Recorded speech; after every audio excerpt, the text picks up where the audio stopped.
The king paces. He looks uneasy.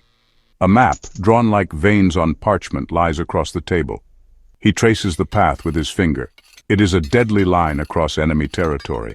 The generals exchange worried glances. Their faces are full of worry. "Attack at dawn," the king commands, his voice flat. The room grows tense. They know the land. A bloodbath awaits, but who would question the king? Their duty is to obey. Their lives are just pawns in the king's game of conquest. The soldiers march. Each step is a drumbeat of fear. The faces of young soldiers, cheeks still smooth, are pale in the torchlight. They were farmers, blacksmiths, sons, and lovers.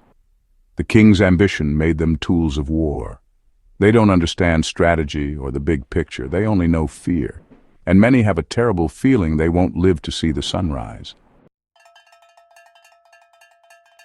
The crown is heavy, not because of the weight of gold and jewels, but because of the weight of responsibility it carries.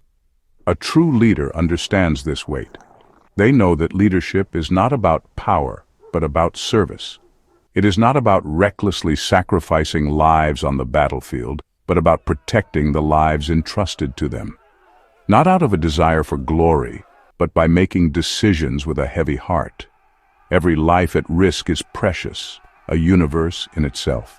The soldier trembling in the mud, dreaming of home, holds as much hope, dreams, and love as a king.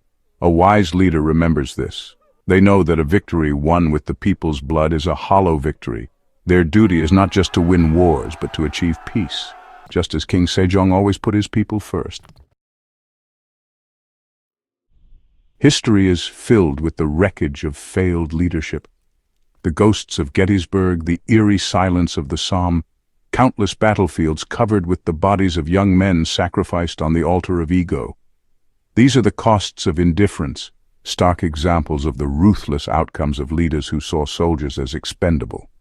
The Roman legions massacred by Hannibal at the Battle of Cannae. The French troops crumbled and demoralized in the trenches of Verdun. The charge of the Light Brigade, a monument to blind obedience and fatal miscalculation. These are not mere historical footnotes. They are warnings that echo through the ages, grim reminders to all leaders who prioritize ambition over the lives of their people. Like King Seonjo, who fled and abandoned his people during the Imjin War, history remembers indifferent leaders.